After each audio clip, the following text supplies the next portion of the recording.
Hello everyone, দিনলিপি with রিয়ার পরিবার থেকে সকলকে অনেক অনেক ভালোবাসা। আবার একটা নতুন ভিডিও নিয়ে চলে এসেছি। আর এখন থেকে ভেবেছি যে একটা করে লং ভিডিও সপ্তাহে একদিন করে দেব।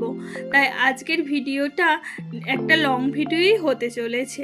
সকালবেলায় উঠে পড়েছি। উঠে পড়ার পর তো জানোই নানা রকম কাজ থাকে, সেই সব কাজ নিয়েই মোটামুটি ব্যস্ত হয়ে পড়েছি। প্রথমে বিছানাটা পরিষ্কার করে নিচ্ছি, তারপরে রান্নাবান্না শুরু করব। আর এই ভিডিওটা অনেক দিন আগেই বানিয়ে রেখেছিলাম। তখন আমার মা আমার কাছে এসে কদিনের জন্য ছিল, কারণ মায়ের একটু অসুস্থ হয়েছিল, তাই মা আমার কাছে বেশ কদিন ছিল এবং দিনগুলোও বেশ কাটছিল ভালো। তো এখন সমস্ত কিছু কাজ গুছিয়ে নিয়ে রান্না করতে চলে এসেছি।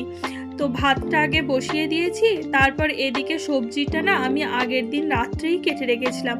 যদি সময় সুযোগ থাকে তাহলে আগের দিন থেকে সবজি কেটে রাখি, আর যদি না সময় সুযোগ থাকে তাহলে আমি সবজিটা সকালে রান্না করার সময় কেটে নিই।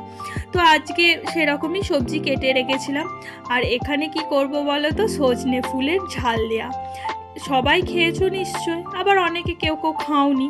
তো সজনে ফুলের ঝাল দেওয়া না খেতে ভীষণ ভালো লাগে আমার, আর আমাদের বাড়িতে মোটামুটি সবাই ভীষণ পছন্দ করে। তো সজনে ফুলটাকে আগে আমি সিদ্ধ করে নিয়ে জলটা ফেলে দিই, তারপরে আমি সর্ষে বাটা, আলু, টমেটো দিয়ে বানাই। আর বেগুনটাকে আগে থেকে ভেজে রেখেছিলাম, ভেজে রাখার পর বেগুনটাকে ওর মধ্যে দিয়ে দিয়েছি। আর কি হচ্ছে বলো তো, এই লোহার কড়াইটাতে রান্না করছি, দেখছি প্রচণ্ড কালো হয়ে যাচ্ছে তরকারিগুলো। আগে কিন্তু এরকম হচ্ছিল না, এখন এরকম হচ্ছে কেন কে জানে। তোমাদের মধ্যে থেকে যদি কেউ জানো যে এর কিছু সমস্যার সমাধান আছে কি না, আমাকে প্লিজ তোমরা জানিও।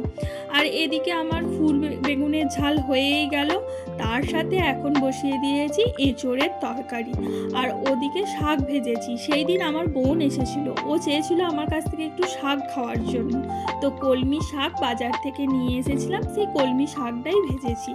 আর তারপর এইসব রান্না বান্না কিছুটা করে আমি একটু চা খেতে বসেছি। চলো আজকের মতো ভিডিওটি এখানেই, পরে আবার নতুন কোনো ভিডিও দেখা হবে তোমাদের সাথে।